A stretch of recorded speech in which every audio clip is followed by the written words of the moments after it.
The morning James Calloway died, the sky above Copperhead Basin was the color of a bruise, healing pale purple at the edges, dark at the center. Beautiful in the way that things are beautiful only when you are not yet afraid. Wren was hanging laundry on the line strung between two lodgepole pines when she heard the whistle from the mine. Not the shift whistle, the other one. 3 long blasts, then silence, then 3 more. She stood with a wet shirt in her hands and listened to the silence between the blasts. And in that silence, she understood everything she needed to understand before any man rode up to tell her. She did not drop the shirt. She finished pinning it to the line. Then she walked inside, told Theo to watch his sister and brother, and sat down at the kitchen table with her hands flat on the wood and waited. The waiting took 40 minutes. She counted them by the light moving across the floor. The man who came was Abe Sutter, a foreman at Ridgecrest Copper Company No. 3. A decent man with a decent face made ugly by the task it now carried. He took off his hat before he knocked. She opened the door before his knuckle touched the wood. He told her James had gone into the east drift to shore up a collapsed support beam so 3 other men could get out. The beam held long enough. James did not come out. Wren listened to all of it. She thanked Abe Sutter for coming. She closed the door. She went to the bedroom, sat on the edge of the bed she had shared with James Calloway for 9 years, and placed her hand on his side of the mattress. Still faintly warm from the morning, she left her hand there until it was not warm anymore. Then she got up, went back to the kitchen, and made supper for her children. That was the summer of 1881. Wren was 34 years old, her dark brown hair already carrying a few strands of early gray at the temples, her gray eyes the particular color of Wyoming sky before a storm not threatening, just honest about what was coming.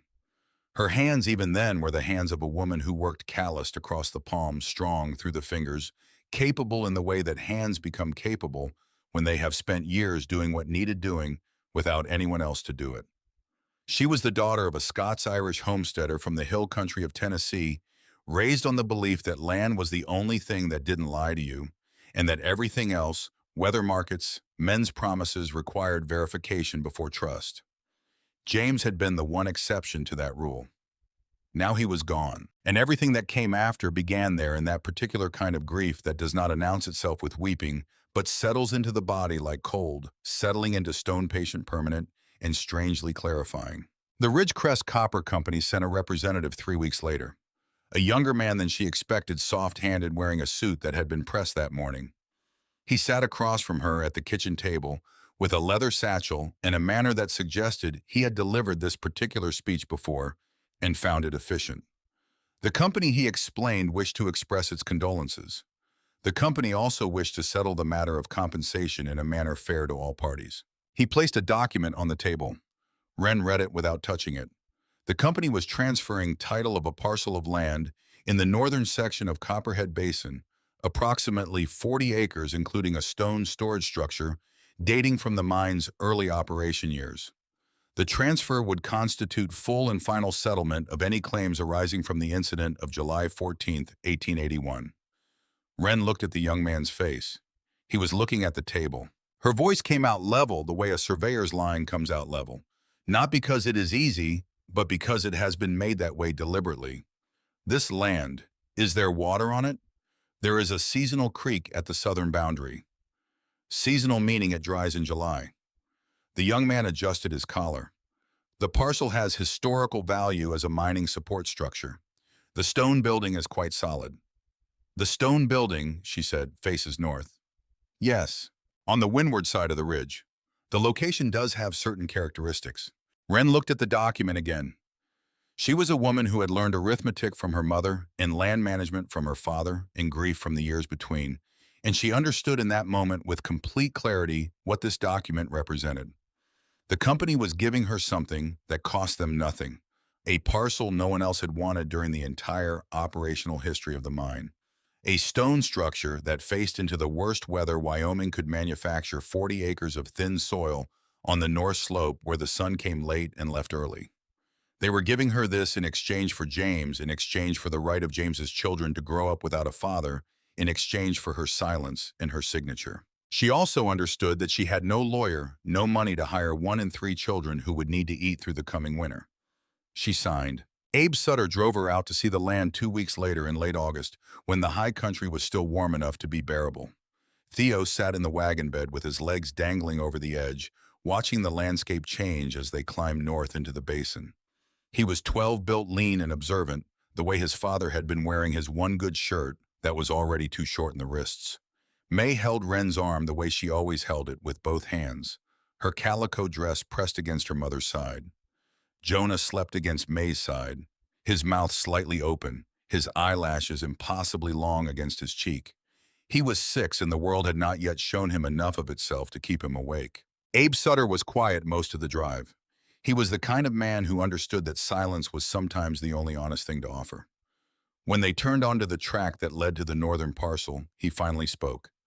"Mrs. Calloway, I have to tell you something straight." "Then tell it. What the company gave you this is how they close accounts without paying money. They know what this land is worth. They're counting on you figuring that out and selling it back to someone, maybe even to them, for whatever they'll offer. They think the first hard winner will make the decision for you." Wren looked at the track ahead. The lodge poles thinned as they climbed. The rock came closer to the surface, gray-brown sandstone pushing up through the thin soil like old bones through skin. "What do you think?" she asked him. Abe Sutter considered this honestly. "I think you're tougher than they think, but I also think that building is going to be cold." The stone structure came into view around a bend in the track, a low rectangular mass of sandstone blocks, heavier and older looking than she had expected.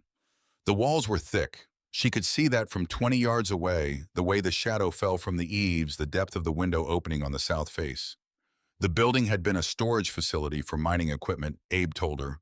Ore carts, rope timber supports, tools that needed to stay dry. It had been built to last, built by men who understood that Wyoming weather was not a theoretical concern. The door hung on iron hinges gone orange with rust. Wren pushed it open and stepped inside. The floor was packed earth hard as fired clay from decades of use. The ceiling was timber and board low enough that a tall man would watch his head. The walls, she put her palm flat against the nearest one, were cold and dry. The stone was dense, close-grained, the kind of sandstone that absorbed temperature slowly and released it the same way. The single window faced south. The north wall had no openings at all. Theo had climbed down from the wagon and come in behind her. He pressed both arms against the south wall, then turned to his mother. "The walls are thicker than both my arms put together." Wren was looking at the north wall, at the way the stone courses were laid, at the mortar lines that had not cracked despite what must have been decades of freeze-thaw cycles. She was thinking about heat, about where it goes, about the difference between a building designed to keep things dry and a building designed to keep people warm. She was thinking about a problem she did not yet fully understand in a structure she had not yet figured out on land that everyone who knew Wyoming would have advised her to abandon. "We're staying here," she said.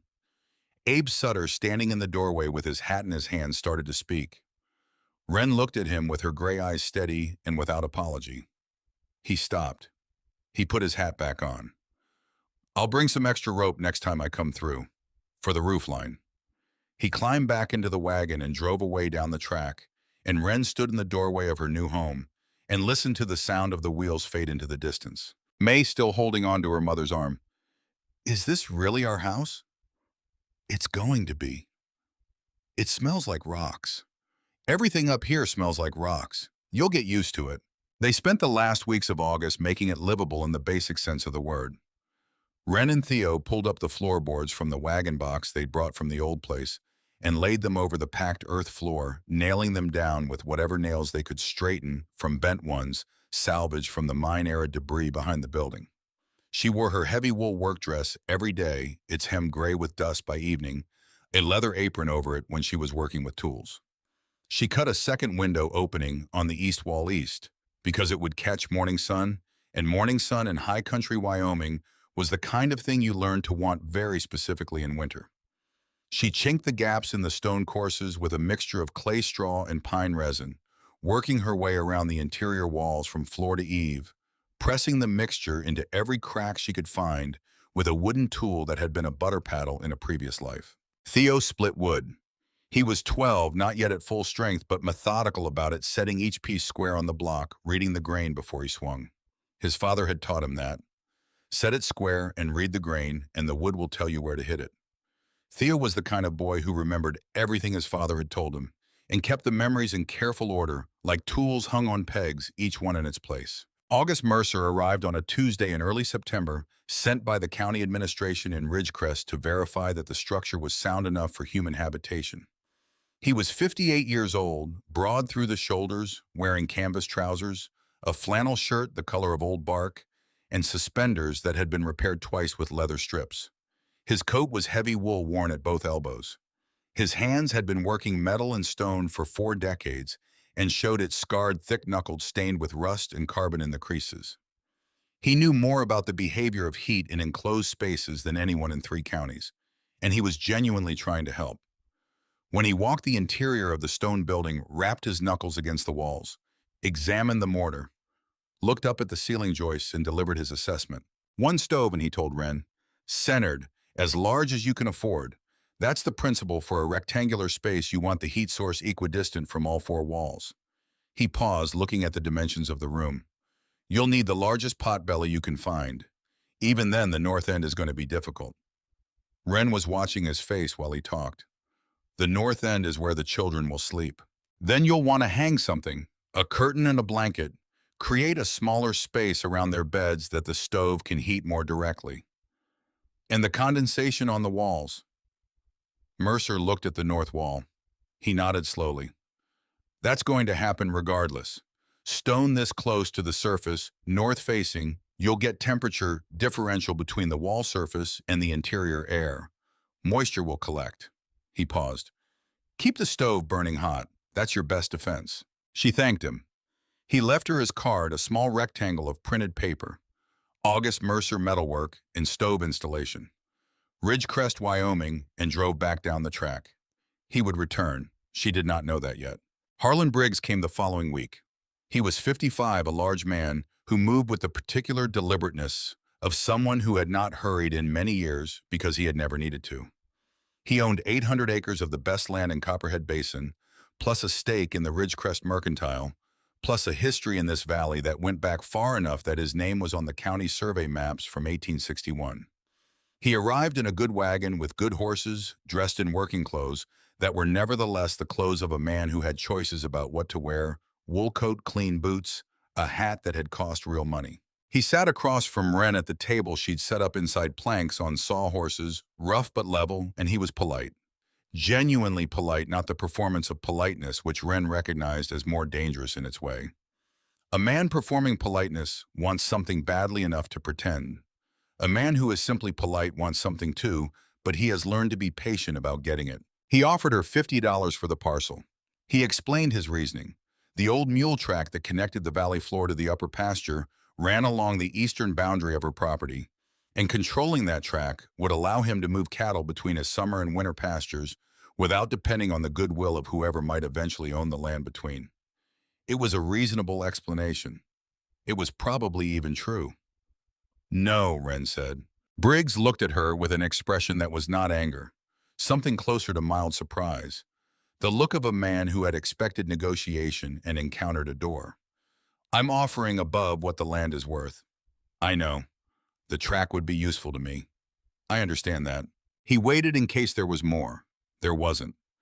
He set his hat back on his head, took one last look at the stone walls around him. When he spoke again, his voice had not changed in tone, still level, still reasonable, but something underneath it had shifted the way ice shifts in early spring, a sound more felt than heard. You'll feel differently come February. He meant it as a fact, not a threat. He had seen the North Slope in February. He believed what he was saying. Wren looked at him.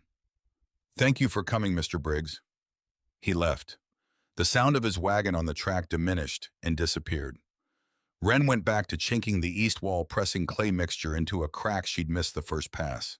Her hands were cold. She pressed harder. The first hard freeze came in October.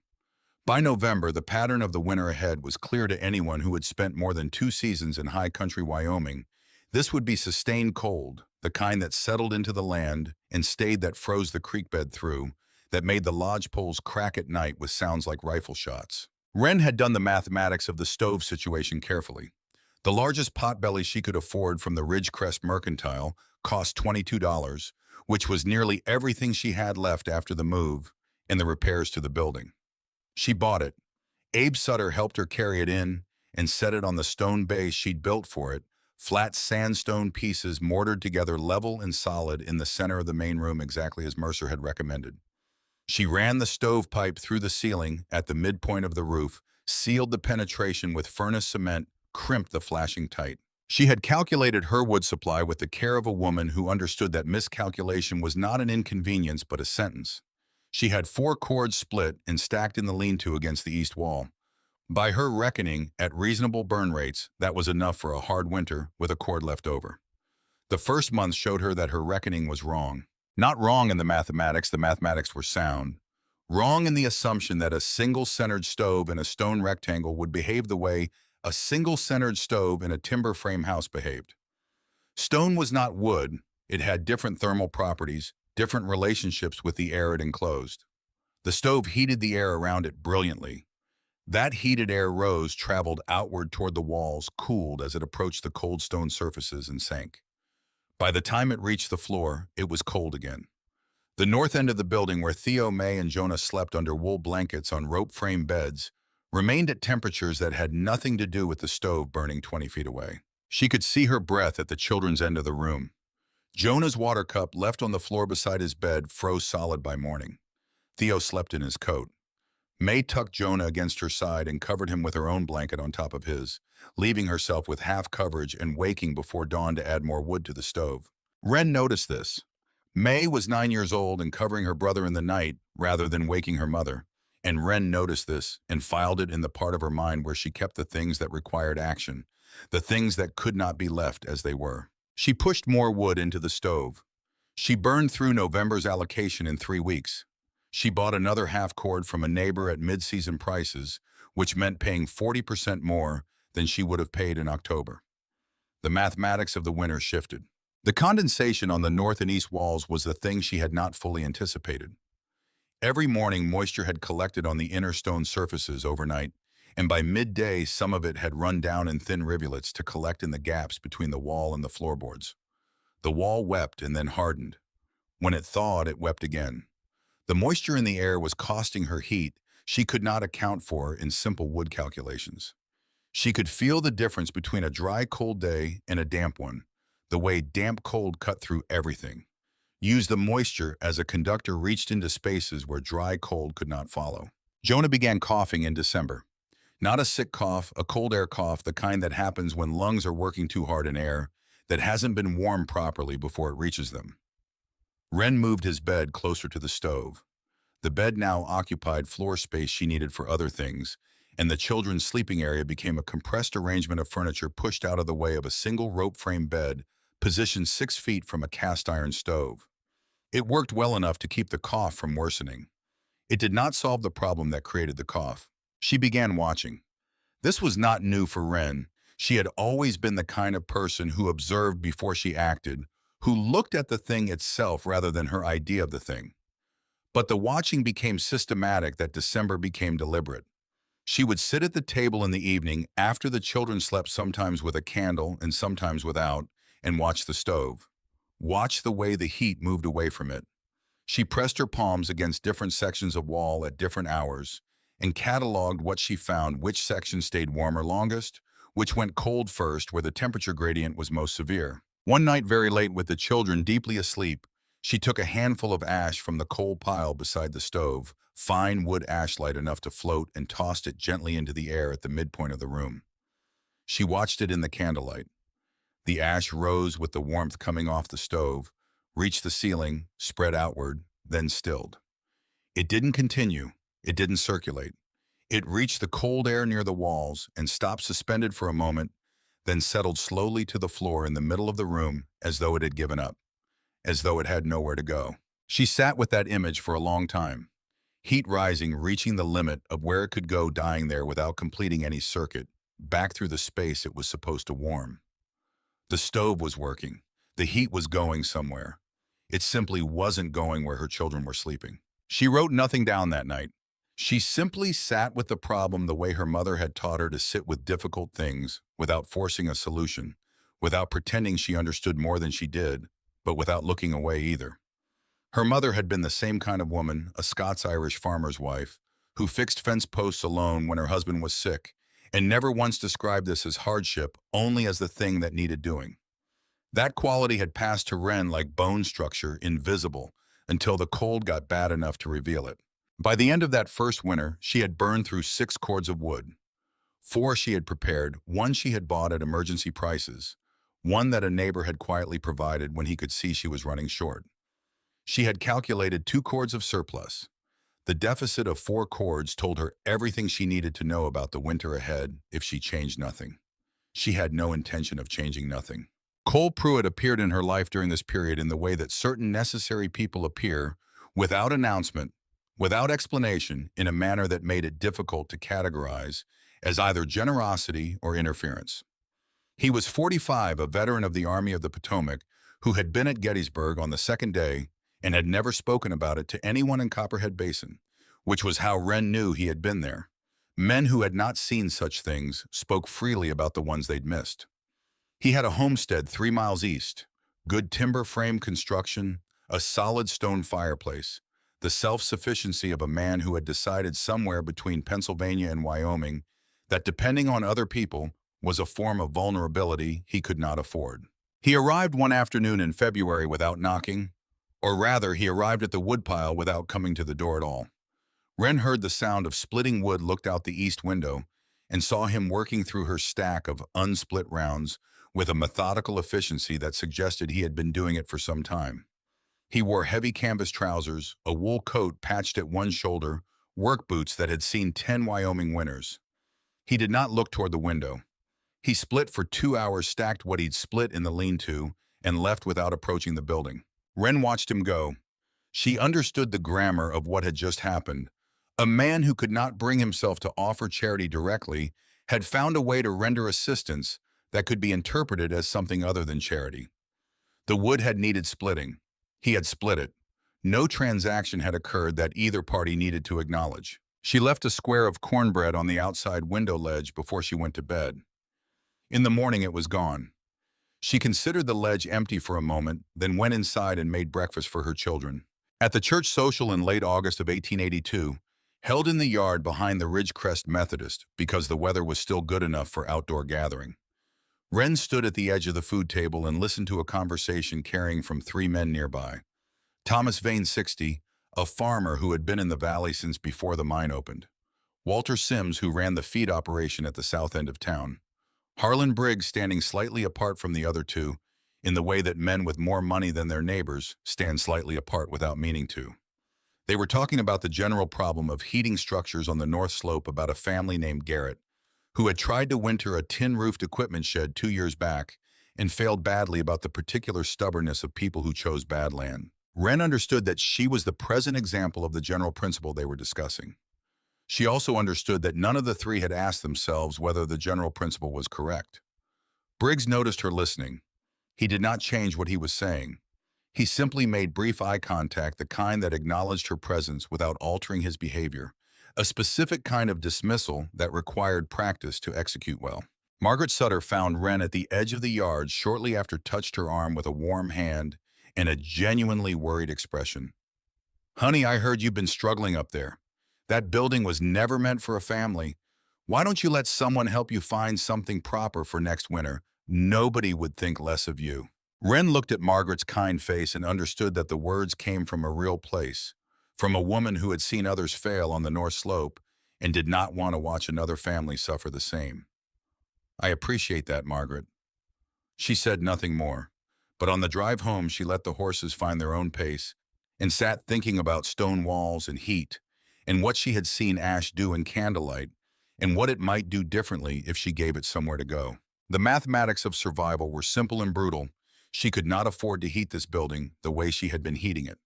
The centered stove was a partial answer to a complete problem, and partial answers in Wyoming winters were a way of dying slowly instead of quickly. She needed something different. She did not yet know what. The idea did not come from knowledge. It came from circumstance, in the way that the most useful ideas often do not thought out, but stumbled into, forced out of desperation and opportunity, arriving at the same moment. Deke Holst was a man who moved through the high country in a wagon that was equal parts traveling hardware store, junk heap, and curiosity collection. He appeared in Copperhead Basin every spring when the tracks became passable, selling things that no longer worked perfectly to people who needed things that worked adequately.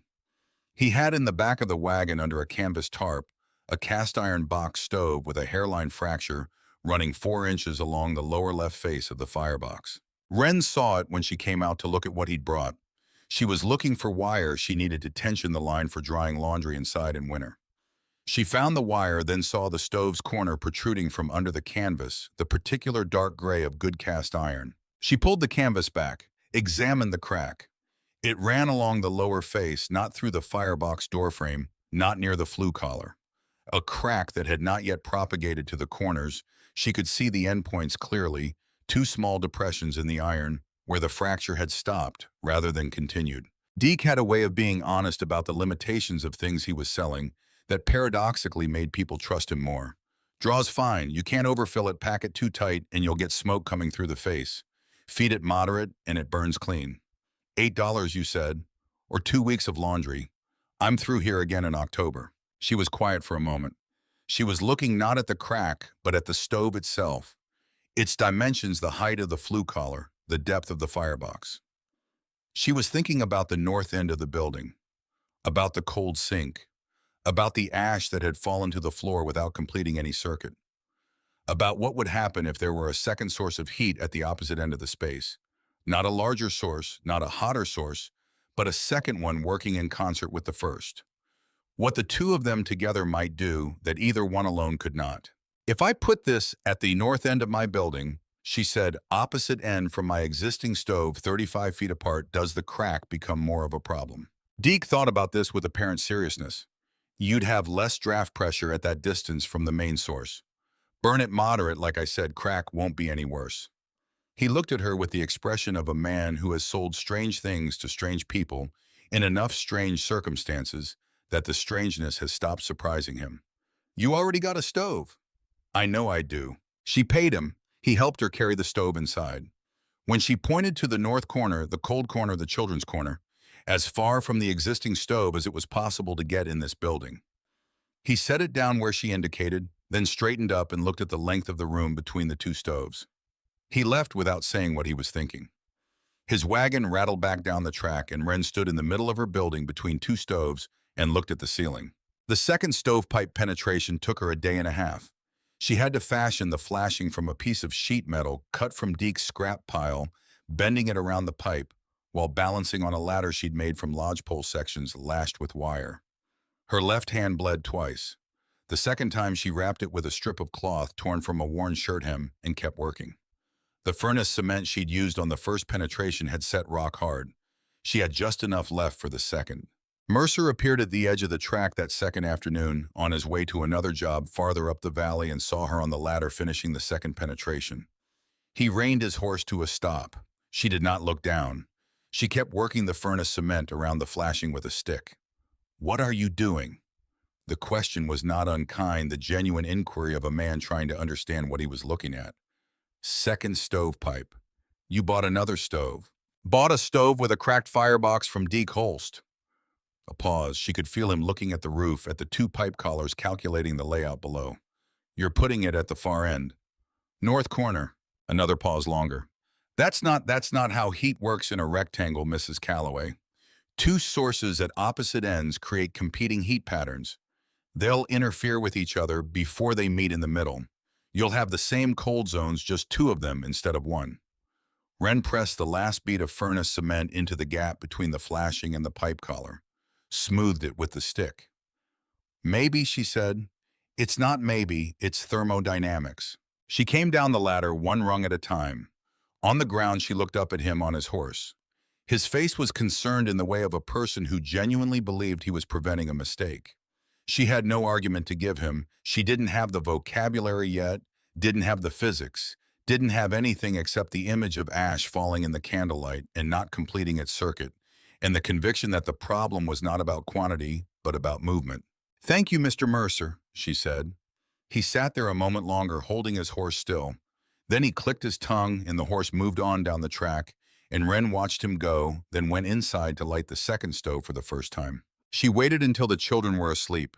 She wanted to see this alone first, whatever it was, whatever happened before anyone else had opinions about it. She fed both stoves with the same amount of wood, 3 splits each, split thin hardwood, the kind that caught fast and burned steady. She set the dampers half open on both, creating a draw that was firm but not hungry. Then she sat in the chair she'd placed in the center of the room, equidistant from both stoves, and waited. The building settled around her. Outside, the April night was still cold enough to see breath, and through the south window, the stars were the hard, bright stars of high altitude and dry air. The heat from both stoves built gradually, the way good heat builds, not in a rush, not with the dramatic blast of an overfed fire, but steadily the way something fills that was empty before. She felt it on her face first, then on the backs of her hands, then in the air she drew into her chest when she breathed. Warmer than usual, evenly warmer, not the concentrated warmth near the stove, and the dissipating warmth beyond it, but something more distributed. She took a handful of ash from the coal pile and walked to the midpoint of the room. Let the ash fall from her open hand into the air at chest height. The ash rose. It rose on the heat from the south stove, traveled along the ceiling toward the north wall, and there it did something it had not done before. It met the heat rising from the north stove, the two warm masses pressing against each other in the upper space of the building, neither able to continue past the other, and the ash turned. It curved downward along the north wall, descended, moved across the floor toward the south end of the room, and rose again at the south stove. A loop. Slow, continuous, deliberate, not because she had engineered it precisely, but because the physics of the space, the meeting of warm air, with nowhere else to go, had created it on its own. She stood and watched the ash complete 3 full circuits before it grew too fine to see. The floor near her feet was warm. She took off her left boot and pressed her bare foot to the floorboards. The wood was not hot. It was warm the way a living thing is warm, not from a source applied directly to it, but from the air moving continuously against it, giving a small portion of its heat with each pass accumulating over time. She walked to the north corner where Jonah's bed stood. She pressed her hand to the air above the pillow. Warm. Not the abstract warmth of proximity to a stove, but real warmth, ambient warmth, the kind that came from air that had been heated and kept moving rather than heated and left to stagnate. She walked outside into the cold. She stood on the frozen ground in her remaining boot and one bare foot, which told her something about how long she'd been standing in there without noticing the cold. She looked up at the roof. 2 columns of smoke rose from opposite ends of the building, thin and straight in the still night air, parallel as rail lines rising into a sky full of cold stars. She went back inside, sat at the table, opened the worn leather cover of James's old work log, found the first blank page, past the last entry in his handwriting. A column of numbers, recording footage drilled on July 13th, 1881, the day before the beam came down, and wrote in her own hand slowly in the careful script her mother had taught her 2 stoves. Both ends, both moderate. The heat moves in a circle.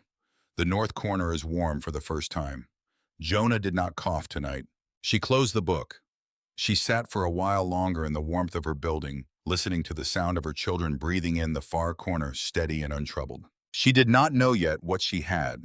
She knew only that the ash had not fallen. This time it had moved. It had completed something. It had behaved the way heat was supposed to behave when a space let it. She knew that the north corner was warm. She knew that her youngest son had not woken coughing in the night. That was enough to know for now. The rest would come. Spring came to Copperhead Basin the way it always came to high country Wyoming, not as an arrival but as a negotiation. Cold releasing its grip 1 degree at a time. The snowpack retreating upslope by inches, the frozen creek beds softening from the edges inward over weeks rather than days. By late April of 1882, the track down to Ridgecrest was passable in the mornings before the mud softened impassable by afternoon, and somewhere in that narrow window of solid ground, Wren drove the wagon down twice to buy flour, salt, and lamp oil. She said nothing about the stoves to anyone in Ridgecrest. Not because she was hiding it, she had nothing yet worth sharing. No explanation that would survive contact with someone else's skepticism. She had a set of observations, a winter's worth of temperature readings made with her bare hands against stone walls, a log entry in a dead man's work journal, a memory of ash moving in a slow circle through candlelit air. What she had was a thing that worked without yet being a thing she could defend. She bought what she needed at the mercantile, exchanged the necessary words with Margaret Sutter about the coming planting season, accepted a jar of preserved plums pressed on her with the specific generosity of a woman who wanted to help, without making the help look like pity, then drove back up the track before noon. Summer came full. Wren planted what the North Slope would take. Hardy things, cold-tolerant things, root vegetables that didn't need long sun exposure to do their work underground. She expanded the woodpile with the sustained attention of someone who now understood precisely what winter would demand. Not the estimate she'd made the year before, the optimistic calculation based on how a house was supposed to behave. The real number arrived at through failure. She wanted 6 cords under cover before October. She worked towards 6 cords with the same methodical patience she applied to everything. One task, one session, 1 cord at a time. Cole Pruitt appeared twice that summer without announcement. The way a weather system appears, you noticed it had arrived before you noticed it coming. The first time in June, he spent an afternoon rebuilding the lean-to roof on the east side of the building, replacing the boards that had warped from winter wet. He brought his own lumber. Wren was splitting rounds at the time, and they worked in parallel for 4 hours without speaking, 20 feet apart, each attending to a different problem on the same property. When he left, the lean-to roof was solid. The second time in August, he appeared at the edge of the track on horseback, stopped. Watched her for a moment. She was on the roof checking the flashing around both stovepipe penetrations after a summer thunderstorm, then said something that functioned as a question without quite being one. "Both pipes holding." "Both pipes holding," she confirmed, not looking down.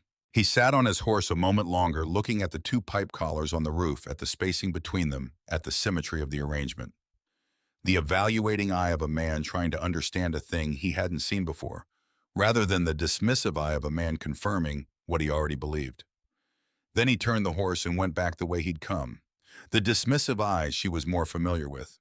At the church social in late August, Wren stood at the edge of the food table and became aware gradually that her woodpile situation had become a topic of general interest in the valley. Not with malice, with the particular concern of people who have watched others struggle and have developed over time a set of reliable predictions about how such struggles end. At the feed store in town, the accounts were less careful.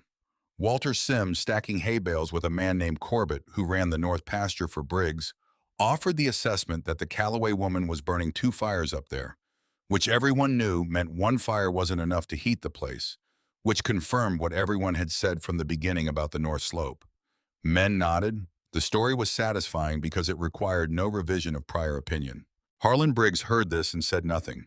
He bought what he needed, paid at the counter, and walked out into the cold October air, thinking about a widow on the North Slope burning through her supply on 2 stoves instead of 1, and feeling the quiet satisfaction of a man who is waiting for circumstances to do what he has decided not to do himself. What no one at the feed store knew was that Sarah Pruitt Cole's oldest daughter, 10 years old, who sat behind May Callaway at the Ridgecrest schoolhouse, had reported to May what she'd heard her father and mother discussing about the Callaway place. May had come home from school one afternoon in October with a look on her face that Wren recognized the look of a child carrying a piece of information she doesn't know what to do with. She stood in the doorway for a moment before she spoke. "People at school say we burn 2 fires because 1 isn't enough. They say that means we're doing it wrong." Wren was at the table mending a trouser knee. She looked at her daughter, 9 years old, her dark hair braided down her back, her calico dress already let out at the hem twice this year because she was growing faster than the fabric could accommodate. She looked at the seriousness in May's face, the way the question had weight behind it, the way children carry the judgments of communities they didn't choose to live in. "Come here," Wren said. May came and stood beside her.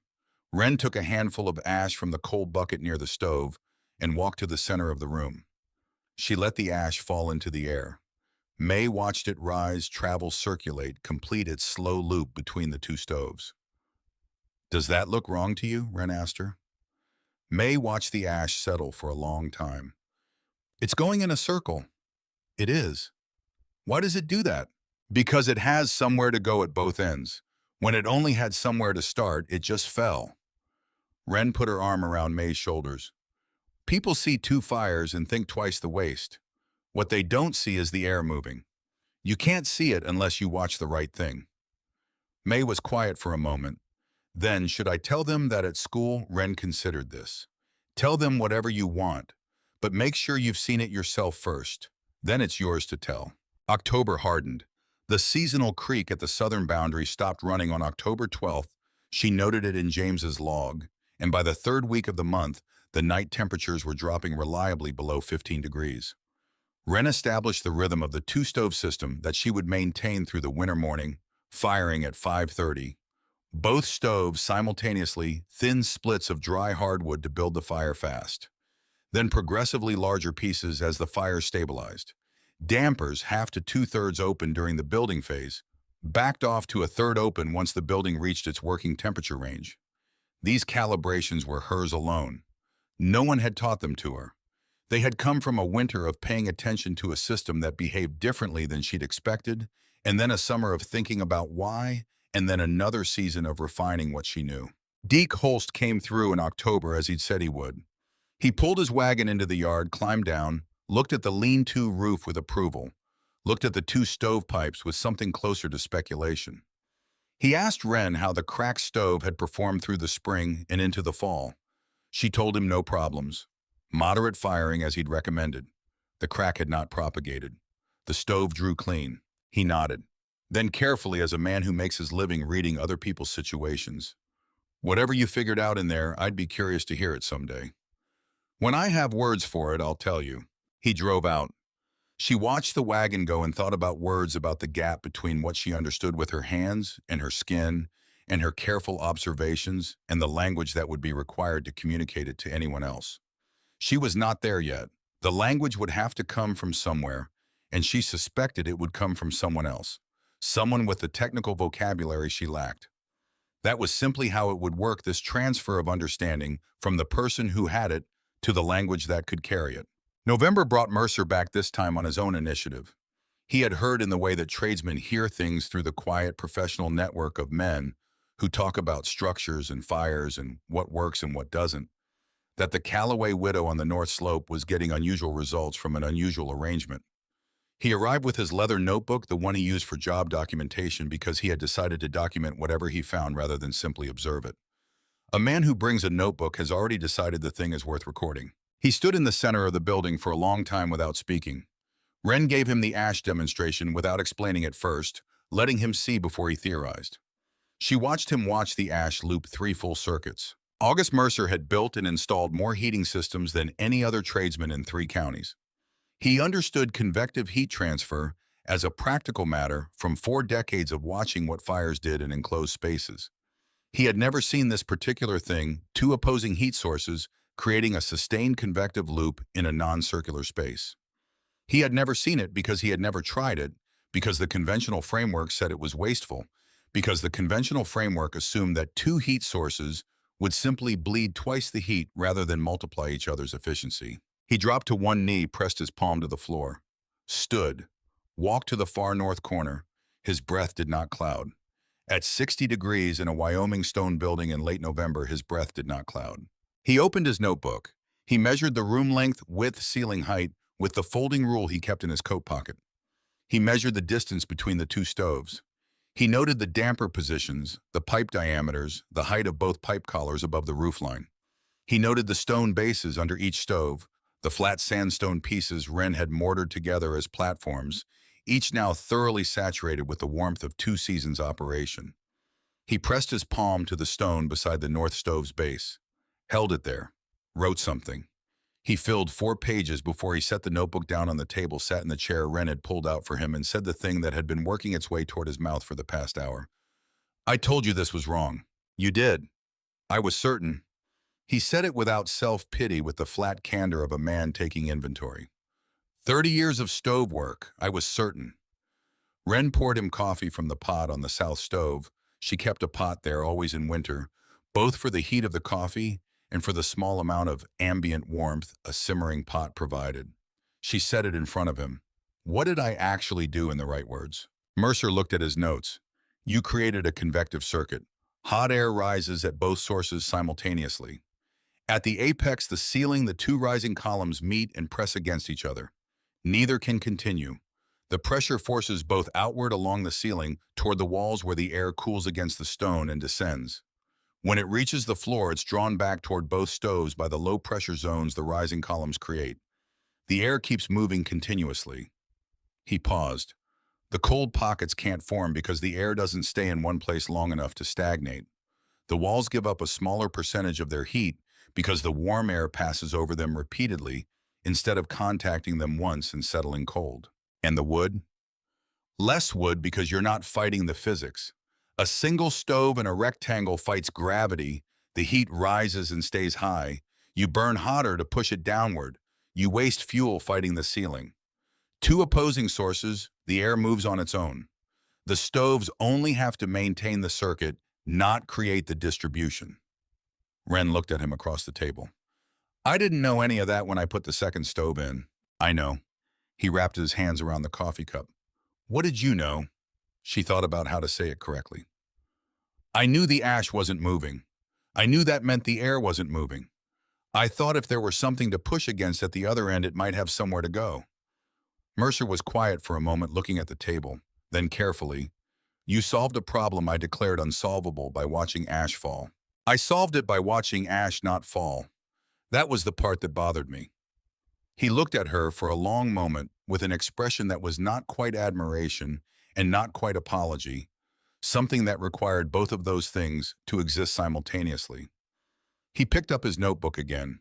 He wrote for another 20 minutes, filling 2 more pages with the explanation he'd given her, now put into formal terms with diagrams of the convective flow pattern. December arrived, and with it the first real test of what Ren had built.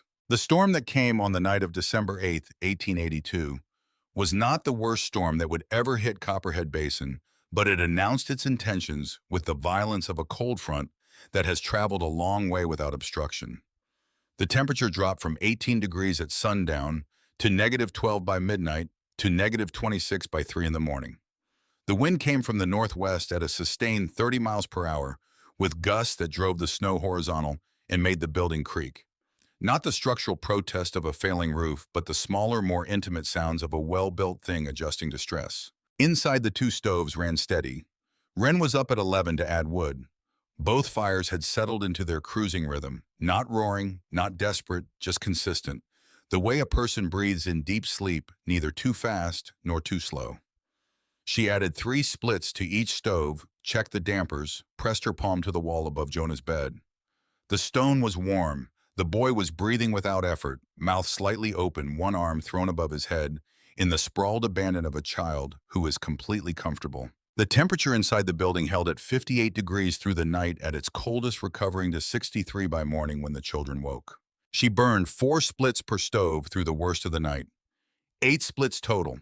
She had checked Mercer's notes. He estimated that a single large pot-belly stove in a space this size, fighting a -26 exterior temperature with one-sided heat, would require 15 to 18 splits per night to maintain even marginal habitability.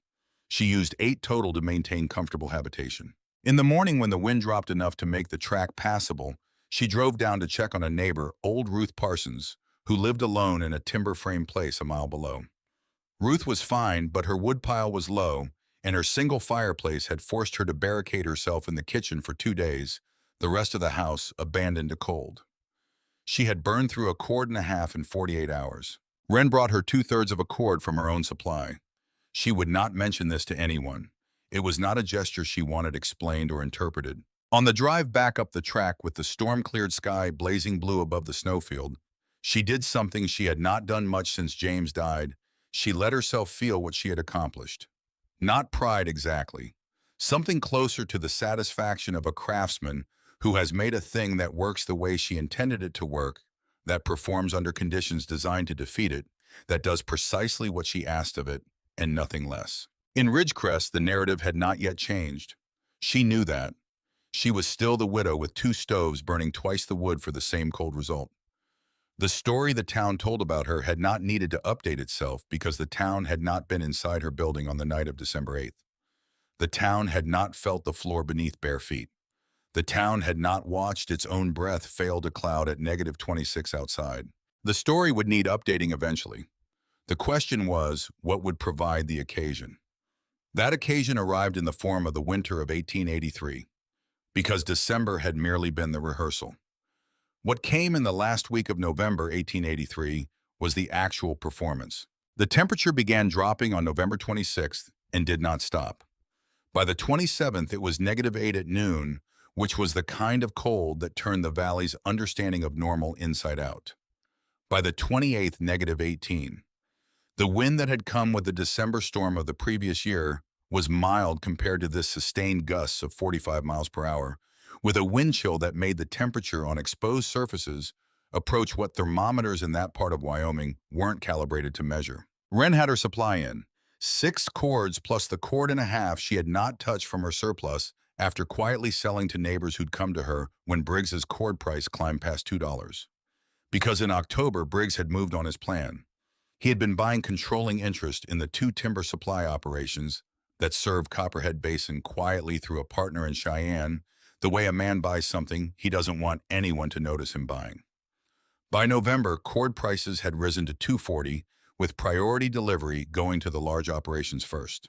The families who could least afford it were paying the most and waiting the longest. Wren had 6 cords already in at summer prices, and her system's efficiency meant she would not need to supplement. The surplus she sold at what she had paid, which was 80 cents below the current market price. Cole Pruitt bought a cord.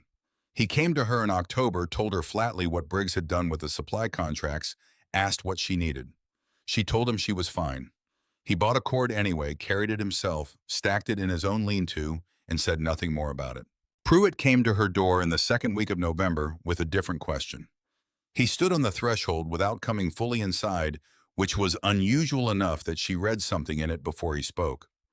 "I want to bring Mercer up here," he said, "to see this running. In winter, both stoves working. Mercer's been here. Before the cold, I want him here in it, with numbers." Wren thought about this.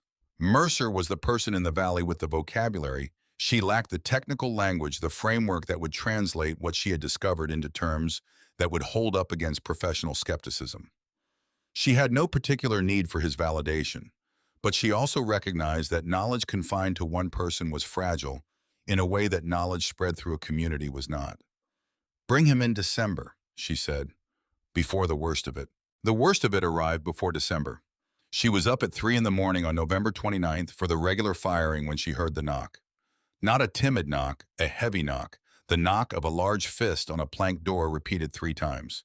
She took the lantern from the hook by the south stove and went to the door. Cole Pruitt stood at the threshold in the dark snow-caked from shoulder to boot, his face gone, the particular gray-white at the eyes that meant he had been in the open air for longer than was safe. Behind him, barely visible in the lantern light in the driven snow, Ruth Pruitt held the hand of their youngest, who was pressed against her side.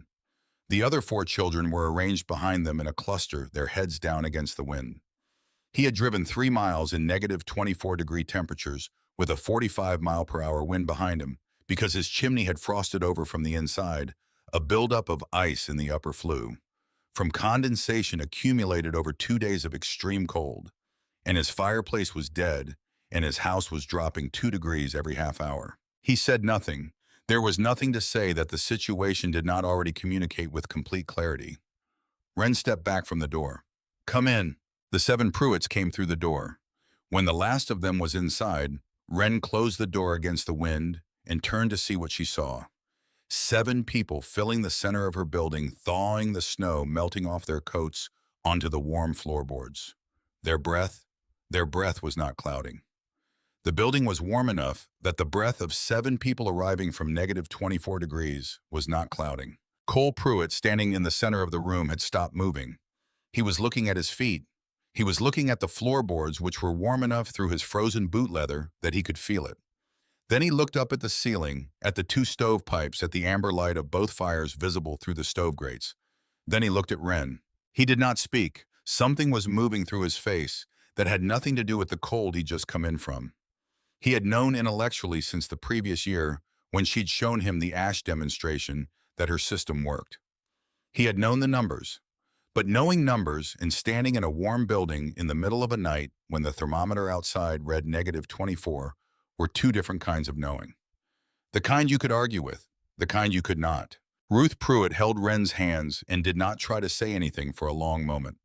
Her hands were ice through the wool of her mittens. Wren held them until they weren't. Wren added wood to both stoves, not a large addition, just enough to account for the heat that had moved through the open door and for the additional bodies now in the space. She set the dampers back to half. She found bread she'd baked that afternoon, cut it, found the preserved butter.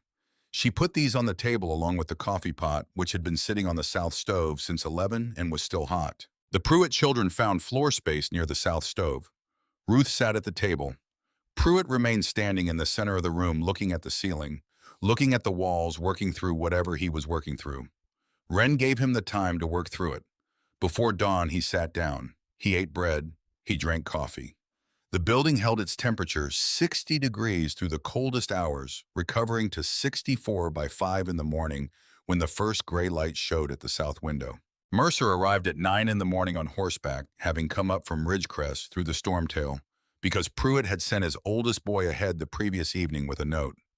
The boy had reached Mercer's house at midnight. Mercer had saddled up at 8. He came through the door into the warm building, stopped, looked at the Pruitt family arranged around the room, looked at Wren standing at the south stove, looked at the thermometer he pulled from his coat pocket, a glass tube instrument he used for professional measurements, filled with red alcohol, and held it at shoulder height in the center of the room. Waited. Read it. He walked to the door, opened it, held the thermometer outside for 30 seconds, brought it back in. Read it again. Looked at the two readings. The inside number was 61 degrees Fahrenheit. The outside number was -26. He stood in the middle of Wren Calloway's warm stone building in the worst cold snap in 16 years, looking at an 87-degree differential maintained by two moderate fires in a structure that every professional instinct he owned had told him would be barely habitable in winter. And he said the only true thing available to him in that moment, "I have been completely wrong about this." His voice was quiet, not dramatic, the opposite of dramatic. The flat, honest tone of a man who has seen the measurement that contradicts the theory and who has enough integrity as a craftsman to accept the measurement over the theory, even when he built the theory himself. Pruitt from across the room without looking up from his coffee. So had I. The building was quiet. Outside, the wind was still running hard. The two stovepipes were putting up their parallel columns of smoke into the winter sky above Copperhead Basin, steady, unhurried, exactly as they had been all night and all the nights before it. Wren fed the south stove 2 splits. She fed the north stove 2 splits. She set the dampers back where they'd been. The circuit continued its slow, patient revolution through the warm air of the room. Mercer opened his notebook. He wrote for 3 hours. He filled those 3 hours the way a man spends time with a problem that has reorganized his understanding of his own field, not reluctantly, not with the defensive energy of someone protecting a prior position, but with the focused absorption of a craftsman who has found something he did not know existed and intends to understand it completely before he leaves the room. He measured everything: the stove positions exact to the inch, the pipe diameters, the ceiling height at the midpoint versus the ceiling height at the ends where the roof beam created a slight slope, the distance from each stove to the nearest stone wall, the thickness of the sandstone at the north face measured by the depth of the window opening.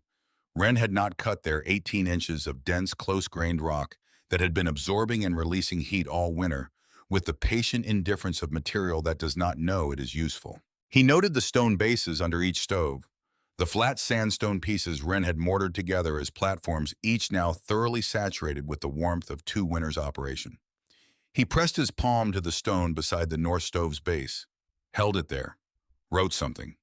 He was documenting the thermal mass without calling it that, recording the observation that the stone beneath the stoves was giving back warmth even when the fire was low, acting as a reservoir that smoothed out the temperature swings between heavy firings. Cole Pruitt watched all of this from across the room with the expression of a man who has revised a significant belief and is now processing the downstream consequences of that revision. He had 9 cords put by at his place, 9, because that was what a responsible man with a timber frame house and a stone fireplace needed in Copperhead Basin. He had burned through at a rate that seemed, sitting here now in 61-degree air, maintained by 2 moderate fires, to represent a massive and unnecessary expenditure of labor and money. What he understood now, watching Mercer fill pages with careful diagrams, was that the price problem was secondary. The primary problem was that every house in the valley was heating itself the wrong way. By the time the storm fully broke on November 30th, Mercer had filled 11 pages. He sat back, flexed his writing hand, looked at Wren across the table. He had something to ask, and she could see him formulating it, the care with which he was choosing the words, the particular deliberateness of a man who wants to be precise because the question matters. I want to document this formally. Submit it to the Wyoming Craftsmen's Association in Cheyenne, a technical account of the dual-source convective system with measurements with the thermal performance data from the past 2 winters. He paused. I'd put your name on it. Wren looked at the notebook in front of him. 11 pages in his handwriting, his diagrams, his technical vocabulary. Your name will make it credible, she said. Mine won't. I think you're wrong about that. Maybe, but even if I am a name on a document in Cheyenne doesn't heat any house in this valley. What heats houses in this valley is people seeing the system work. You've seen it. Cole's seen it. You'll tell people. That's how it moves. Mercer was quiet for a moment, looking at the table. Then, will you let me submit the document with your name as the originator? I'll sign as the documenting tradesman. Your discovery, my technical record. She thought about this longer than she let him see her thinking. She thought about James's log on the shelf above the south window, the columns of numbers in his handwriting, the blank pages she'd filled with her own observations.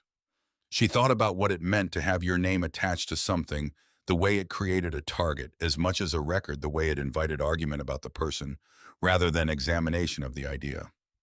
She thought about the families in this valley who needed to know how to heat their homes, not who had figured it out first. Submit it however you think will make people build it, she said. That's what matters. He looked at her steadily. He did not argue. He wrote her name at the top of the first page anyway in the originator line, and closed the notebook, and she saw him do it, and she let it stand. Word of the 4-day storm spread through the valley, the way significant weather always spread, person to person, each account containing the specific detail that the teller found most striking. For Thomas Vane, it was Mercer's thermometer reading 61, inside -26, outside a number so far outside his frame of reference for what a stone building could maintain that he asked Pruitt to repeat it twice. For Walter Sims at the feed store, the number that landed was the wood consumption 8 splits per night total across both stoves versus the 15 to 20 splits that comparable households had burned through the same 4 nights. Not everyone believed it. Belief requires the surrender of a prior position, and prior positions about North Slope stone buildings had been held in this valley for long enough to have acquired the status of established fact. Harlan Briggs heard the accounts, considered them, decided the numbers were being misremembered in the retelling. He had spent $60 on wood that winter already at his own price, and his house had held 38 degrees at its worst. The idea that a widow's stone building had held 61 on a wood budget less than half his own was not a comfortable idea. He filed it in the category of stories that grow in the telling. Briggs came to Wren in the second week of December on a clear, cold morning when the track was firm. He came alone. Men who want to make official positions come with witnesses. Men who want to understand something come alone. He stood in her building for a few minutes after she let him in, not speaking, not performing the assessment the way Mercer had with his notebook. He simply stood there in the warmth, in the even warmth that did not vary from the stove end to the far end, the way warmth in every other building he'd ever stood in varied. He was wearing his heavy coat. After a few minutes, he unbuttoned it. A man doesn't unbutton his coat in a building he believes is inadequately heated. What do you want? Wren asked him. She was not being rude. She was being direct the way she was direct with everyone. Briggs looked at the 2 stoves. He looked at the roof where the 2 pipe collars rose through the ceiling boards. He looked at the stone base under the north stove. He had been a practical man his entire life, practical in the acquisitive sense, but practical also in the older, simpler sense of a man who trusted evidence he could feel with his hands over theories he could read in books. I told you in September of '81 that you'd want to sell by February, he said. You did. I was wrong. Wren waited. With Briggs, unlike with Mercer, she was not sure what came after the admission. Mercer's wrongness had been the wrongness of a craftsman confronting a technical reality that exceeded his model. Briggs's wrongness had not been technical. The cord price, he said. He stopped, started again. The Hansen and Deegan contracts, I'll release the price restriction. Back to $1.60. $1.60 for the rest of the season. Wren looked at him for a moment. She had no illusion that this was remorse. Briggs was not a man who operated from remorse. He was a man who operated from calculation, and his calculation had changed. The Valley was talking about her system. Mercer was documenting it. Pruitt had told 3 people who had told 3 more. By spring, the people who were overpaying for cordwood would know there was a reason they were using more than necessary, a structural reason, a fixable reason, and they would be looking for someone to blame for the price on top of the waste. Releasing the price restriction now cost Briggs less than the resentment that would compound through the rest of the winter if he held it. She understood all of this.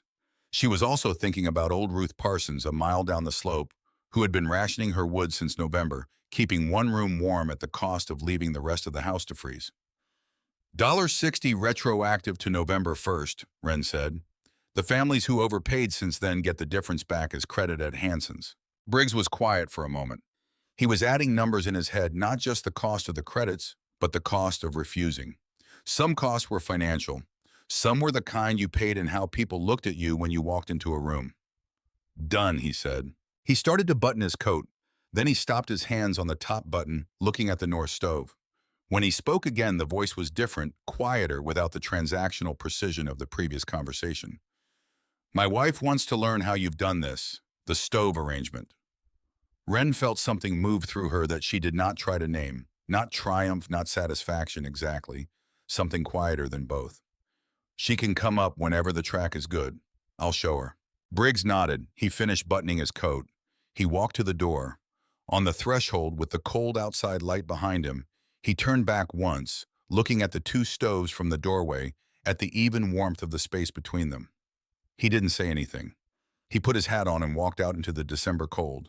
Wren stood in the middle of her building and listened to the sound of his horse moving away down the track. She had won nothing she had been trying to win. She had been trying since the summer of 1881 to keep her children warm. Every other thing that had happened, the system, the storm, the numbers, Mercer's notebook, Briggs releasing the price, was downstream of that. Consequences of trying to keep children warm in a stone building on the north slope of a Wyoming valley, which everyone had told her was impossible, which it turned out was not impossible, but only required a different way of thinking about where heat goes when you give it 2 places to start. January brought Mercer back twice. The first visit was technical. He wanted to test a modification he'd been thinking about since November, a partial stone wall positioned between the 2 stoves at the midpoint of the room. Wren was skeptical, not of the idea, but of the timing. Modifying a system that was working correctly in the middle of the winter, it was working correctly in, was a risk she was not eager to take. Come back in April, she told him, when the stakes are lower. He accepted this without argument. He was learning. Wren observed how to be in a room with someone who knew more about this particular thing than he did, which was not a posture that came naturally to him, but which he was applying himself to with the same disciplined effort he applied to everything. The second January visit was different. He came with a question that he had clearly been carrying for some time. How much of what you built here came from knowledge, and how much came from not knowing what you weren't supposed to try? Wren thought about this honestly. About the winter night with the ash. About the cracked stove she'd bought because it was what was available when the money she had intersected with the problem she needed to solve. About the flashing she'd cut from Deke's scrap tin. I didn't know enough to know it wouldn't work, she said. So I tried it, and it worked. Mercer wrote that down. She saw him write something in the margin of his notebook, separate from the technical notes, and underline it. February confirmed what December had suggested. The second major cold event of the winter arrived on February 11, 1884. Not as severe as November -14 at its worst, but sustained over 9 days, which made it harder in its way than the brief, violent cold of late November, because it outlasted improvised responses and required genuine system endurance. You could survive 3 bad nights on desperation and improvisation.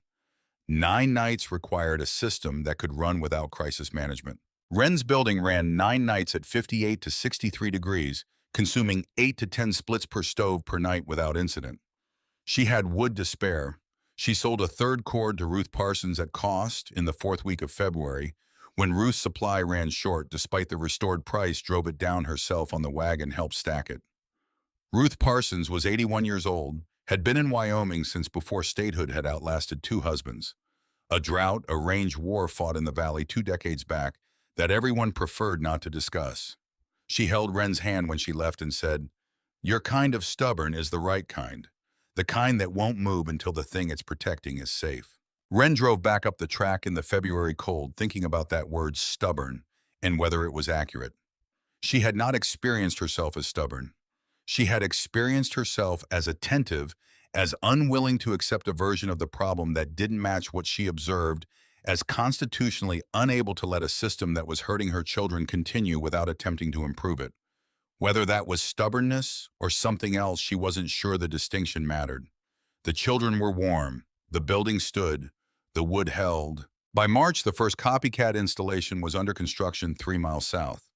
A homesteader named Cal Deering, 30, recently arrived from Ohio with a stone foundation house nearly finished, had heard the account spoken with Pruitt, visited Wren's building twice, measured the stove positions himself, sketched the layout in a small notebook he carried in his breast pocket. He was building his house with 2 stovepipe penetrations in the roof from the start, without having to retrofit them the way Wren had. His wife Louisa came to visit Wren on a Tuesday in March to ask specific questions about damper positioning, about the stone bases, about the preferred distance between the stoves relative to the room's total length. Wren answered everything. She had by this point developed the vocabulary, not Mercer's technical vocabulary, but her own, the working language of someone who has operated a system through 2 full winters and knows its behavior under varied conditions. She talked about the feel of the right damper position, the way the air moved differently when the fires were balanced versus when one was running hotter than the other, the importance of dry wood specifically because wet wood produced the condensation that robbed heat from stone walls. She talked about the stone bases, about how long they took to fully saturate with heat at the beginning of the winter, 3 weeks of consistent firing before they started giving back what they'd stored, and about how the overnight temperature stability improved noticeably once that saturation was achieved. Louisa Deering wrote all of this down in her own notebook. She thanked Wren. She drove back to her place where Cal was framing the interior walls. The Deering house, completed in April, had its first real winter in 1884. It held 60 degrees in January when the temperature outside dropped to -8, on a wood budget Cal reported as 40% below what he'd calculated for a conventional single-stove layout. Thomas Vane, the 60-year-old farmer who had stood at the feed store calculating Wren's failure and then been the first to publicly question that calculation, came to Wren in April with a different kind of question. He was not building a house. He had a large equipment barn, 30 years old, stone and timber construction, where he had been losing livestock every severe winter because the structure could not hold enough heat to keep the animals out of hypothermia range. He wanted to know whether the 2 stove system could be adapted for an agricultural structure. Wren had not thought about this application before. She thought about it now out loud, working through the variables as she talked. The higher ceiling, changing the convective dynamics. The additional moisture load from the animals, requiring drier firing, and more attention to wall condensation. Management, the larger square footage, potentially requiring not 2 sources, but 3. She was not certain of any of this. She said so. Vane appreciated the honesty more than false confidence would have served him. They talked for 2 hours. He left with a set of principles, rather than a blueprint, and spent the following summer modifying his barn according to his own adaptation of those principles. The following winter, he lost no livestock. Deke Holst came through in late April, as he always did when the tracks were passable. He pulled his wagon into Wren's yard, climbed down, looked at the building, looked at the 2 stovepipes, then reached into the back of his wagon and pulled out a cast-iron box stove. Not a cracked one, not a second-grade piece. A good stove, sound through every seam, with clean-fitting door hinges and an undamaged flue collar. He set it down in the yard without ceremony. "The stove I sold you in April of '82, he said. "The cracked one. It's still running." "I know, I heard." He pushed his hat back on his head. "I've been selling salvage in this country for 11 years. I sell things to people who need something and can't afford something better.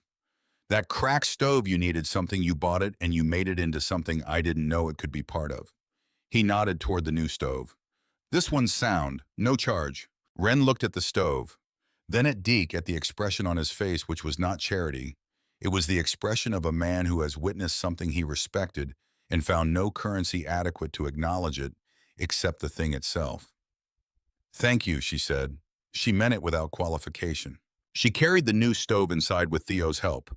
He was 15 now at his father's height with James's way of measuring things with his eyes before he touched them. She set the new stove in the corner where the spare lumber had been stacked. The two original stoves were still in their positions, still doing what they had been doing for 2 winters. She wasn't replacing anything. She was keeping the gift. Theo looked at the 3 stoves in the building, 2 in their positions, 1 in the corner, and asked, "You're not going to put it somewhere? It doesn't need to go anywhere. The 2 we have work." He thought about this. So why keep it? Wren looked at the stove Deke had brought, at the cracked one still burning clean at the north end, at the pot belly she'd bought with the last of her money in the fall of 1881, still running at the south end, failing her that first winter until she gave it something to work with. "Because someone saw what happened here," she said, "and wanted to say so. You keep that." Spring of 1884 turned the valley toward new business. Mercer built 3 structures that seasoned with dual stove layouts, integrated from the ground up, designed with the convective circuit as a foundational element rather than a retrofit. He was meticulous about attribution. Every client who asked where the system came from heard the same answer. He didn't editorialize. He said Wren Calloway, North Slope, Copperhead Basin, winter of 1882. She found it when her other options ran out, figured it out by watching ash move in candlelight, made it work through 2 hard winters before anyone else believed it. The Wyoming Craftsmen's Association received Mercer's formal submission in March. The document, 12 pages of technical notation with diagrams and performance data from 3 separate structures across 2 winters, listed Wren Calloway in the originator line at the top of the first page. Mercer's name appeared below hers as the documenting tradesman. The association circulated it to members in 8 counties. By the following winter, there were documented installations as far north as Buffalo and as far east as the Nebraska border. None of this was visible from Copperhead Basin. Wren did not receive correspondence from the association. She did not receive letters from craftsmen in other counties.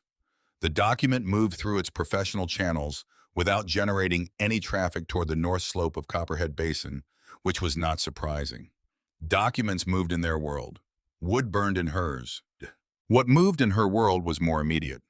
7 families in the valley had dual stove installations by the time the second winter after the November storm arrived. Cole Pruitt had converted his stone fireplace to a supplementary system, with a second stove positioned at the opposite end of his main room, a significant undertaking that he did himself over a week in September.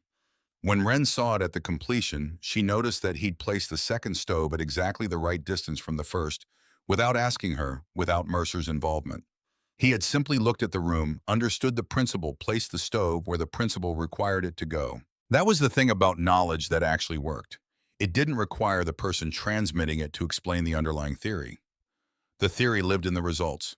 People who saw the results, who felt them with their bodies in buildings that stayed warm through storms that had previously beaten them, understood at the level where understanding is most durable, the level of direct experience. They carried that understanding forward and applied it in their own ways, with their own adaptations. And the system evolved in directions she hadn't anticipated toward applications she hadn't conceived, and that was exactly as it should be. November of 1884 arrived cold, but not violent. The ordinary cold of Wyoming autumn, which was cold enough to make the unprepared miserable, but within the range of what the valley knew how to handle. Wren's building went into the season with 6 cords under the lean-to, 2 stoves in their established positions, the stone bases fully saturated from 3 years of continuous winter operation. The thermometer she now owned, a gift from Mercer the previous spring, a glass tube instrument in a wooden case, read 62 degrees in the center of the building at midday on the first genuinely cold evening of the season. Theo came to stand beside her at the south window as the light failed on that November evening, looking out across the valley. He was taller than her by 2 inches now, which had happened sometime in the summer without either of them marking the exact day. From the south window at this elevation, you could see the smoke from most of the valley's structures, thin columns rising in the still air of early evening catching the last light. He was counting something. She let him count. 7 houses with 2 columns, he said. There used to be just ours. Wren looked at the 7 pairs of smoke columns rising across the basin. Pruitt's, the Deering's, Thomas Vane's barn addition, 3 of Mercer's new builds, 1 other she didn't immediately identify. 7 installations, 7 families going into the winter with the knowledge that had come out of 2 seasons of her failure to accept that the building she'd been given was beyond improving. Theo was quiet for a moment watching the smoke. Who are they going to say figured this out in 10 years when there's 50 of them? Wren considered the question with the same honest attention she brought to every question worth answering. She thought about Mercer's document in Cheyenne, her name in the originator line. She thought about Pruitt, who told people without attribution, who said only that it worked and showed them how. She thought about the cracked stove at the north end of her building, still burning clean after 3 winters, the hairline fracture in the firebox face that Deke had pointed out in April of 1882. Maybe Mercer, she said. Maybe nobody. Maybe just the idea itself. Theo turned this over. He had his father's patience with complexity, the capacity to hold a thing without forcing it to resolve. Doesn't that bother you? She looked at the 7 columns of smoke. She looked at the 2 rising from her own roof, the columns that had stood for 2.5 winters, now in every kind of weather this valley could manufacture. She thought about a night in April of 1882, when she had stood alone on frozen ground in one boot, looking up at those same 2 columns for the first time, understanding that something she had done out of desperation had turned into something that worked. The people in those houses are going to be warm this winter, she said. That's what I was trying to do. She turned from the window. She crossed the room, opened the south stove's firebox door, laid a piece of dry hardwood across the coals, watched the catch. Crossed to the north stove, did the same. The circuit continued its revolution through the warm air between them, up at the south end, along the ceiling, down at the north, across the floor, up again. Patient, continuous, self-sustaining. Not a system that needed her attention every moment. A system that needed her to have built it correctly and then to trust it. Inside, the 3 Calloway children did what children do when they are warm and fed and safe. Theo eventually returning to the table with a book, May braiding something near the south stove, Jonah already asleep in the north corner, that had once been the coldest part of the building, his breathing slow and untroubled. The walls were dry. The floor held its warmth. The thermometer on the south wall read 63 degrees. Wren sat at the table with James's log open in front of her. She turned to the last page she'd written on the entry from 3 winters ago, the first night the note about the ash moving in the candlelight and Jonah not coughing. She read it once. Then she turned to a fresh page, wrote the date November 14th, 1884, and below it wrote the temperature 63 degrees inside, 21 outside. Wood consumed the previous night, 7 splits, both stoves combined. System in its 3rd winter of operation. No adjustments required.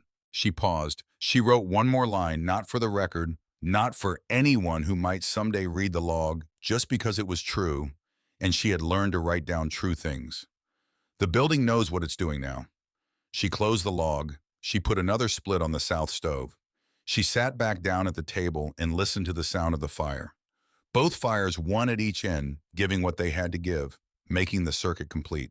Outside in the cold and dark of Copperhead Basin, 2 columns of smoke rose from opposite ends of a stone building on the north slope. Straight, steady, parallel as the rails of a track going somewhere. They rose into a Wyoming sky full of cold stars, and they did not waver.